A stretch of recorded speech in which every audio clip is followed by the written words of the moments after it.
Al segle V abans de Crist, a Atenes, hi conflueixen una sèrie de factors històrics i socials que van convertir la ciutat en un centre promotor de l'art, la literatura, la medicina, la política, la filosofia, etc. Aquest període de la història és conegut com a segle de Pèricles, ja que s'ha considerat que bona part de les polítiques dutes a terme sota el mandat d'aquest van ajudar a promoure aquest desenvolupament. Quins altres factors hi van contribuir? A principis del segle V, Atenes, que ja en el passat havia destacat pel seu caràcter obert i hospitalitari amb els estrangers, es posicionava com la gran vencedora de les guerres mèdiques en contra dels perses, fet que li va conferir molt poder. A la vegada, a partir de les reformes democràtiques de Pèricles, la polis respirava aires de llibertat, i això la va convertir en un pol d'atracció de talents en diferents àmbits.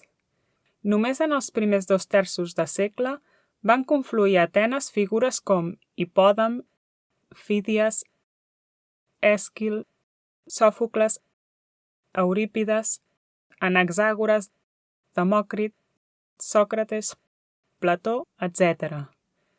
Tota aquesta revolució cultural també va afavorir l'aparició d'uns personatges que tradicionalment s'han conegut sota el nom de sofistes. Qui eren aquests? No formaven cap grup homogeni, tot i que, com veurem, compartien alguns trets. Els més destacats i dels que ens han quedat més testimonis van ser Protàgores d'Abdera, Gòrgies de Leontini, Pròdic de Queos, Hípies d'Elis, Trasímac de Calcedònia i Antifó d'Atenes. Per què els anomenaven sofistes? Avui en dia, sofisme significa fal·làcia, argument que fa passar per veritat allò que en realitat és fals. En conseqüència, un sofista seria aquell que persuadeix, que enganya per mitjà de trampes dialèctiques. És un terme que per nosaltres té relació amb l'engany. Inicialment a Grècia, però, tenia un significat molt diferent. En un principi, sofista volia dir hàbil, expert, en un sentit genèric. Feia referència a aquell que sap fer alguna cosa bé en general. El terme va evolucionar per referir-se a tots els que es dedicaven a una tasca educativa.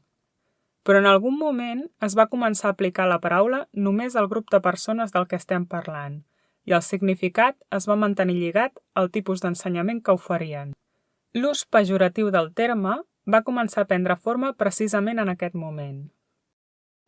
A Atenes, els sofistes no van passar desapercebuts, i l'opinió general sobre aquests estava dividida. Van tenir molt èxit i van despertar un gran interès sobre alguns sectors, però, a la vegada, molts altres s'hi van oposar. Tant Sòcrates com Plató i com, posteriorment, Aristòtil hi estaven en contra. Plató va dedicar bona part de la seva obra a criticar-los, i la influència dels seus llibres al llarg de la història va provocar que el terme adquirís aquest significat negatiu que ha arribat fins a nosaltres. Què feien els sofistes?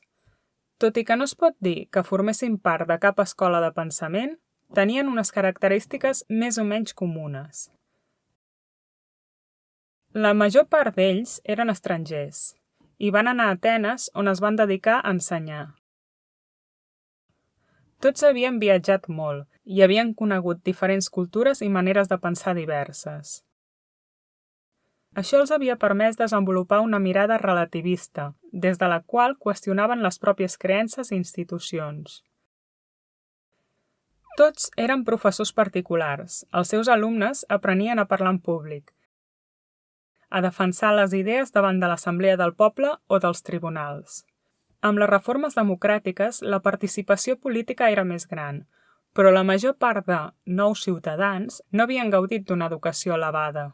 Els sofistes oferien la possibilitat d'ensenyar a parlar bé i a defensar les idees pròpies i situar-se així a un nivell similar al del sector més educat de la polis, la noblesa atenenca. En teoria eren educadors per la democràcia, però a la pràctica es van acabar convertint en educadors per l'elit, perquè només ensenyaven a qui tenia diners i les seves classes eren molt cares. El seu tipus d'ensenyament s'allunyava molt de l'estil convencional. van introduir una idea revolucionària en la naturalesa de l'educació i del coneixement. Per una banda, el saber ja no era exclusiu ni estava restringit a una classe social, i per tant, l'arete, la virtut o excel·lència, era ensenyable. I per l'altra, defensaven el pragmatisme i la utilitat de la formació. El coneixement no és ni pur ni desinteressat, sinó tot el contrari, és útil i interessat. Allò que ensenyaven permetia als seus alumnes triomfar a la vida. Pel que fa als continguts, els sofistes van centrar els seus estudis en els aspectes pràctics, en l'home i les seves institucions. A les seves classes ensenyaven una mica de tot. Dedicaven bona part del temps al domini del discurs. Ensenyaven retòrica, erística, oratòria, etc. Però també incloïen continguts ètics i polítics. Sovint es mostraven crítics amb la tradició cultural.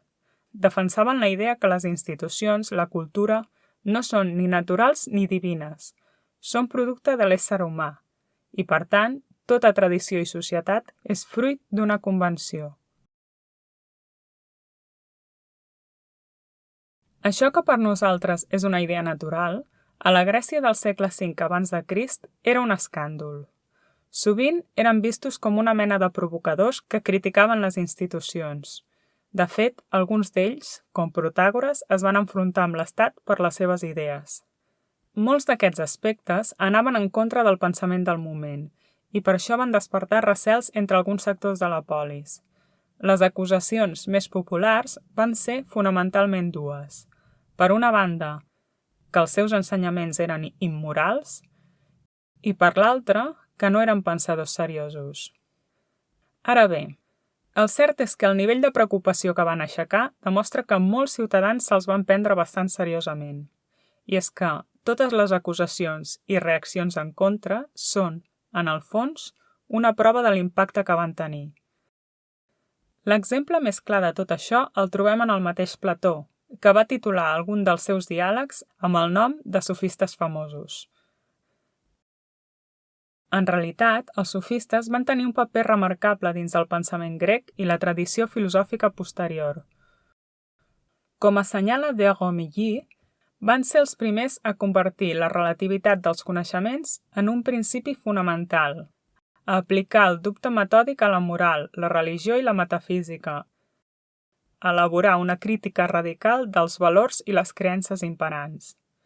Tots aquests requisits fonamentals de la filosofia i de tot pensament lliure.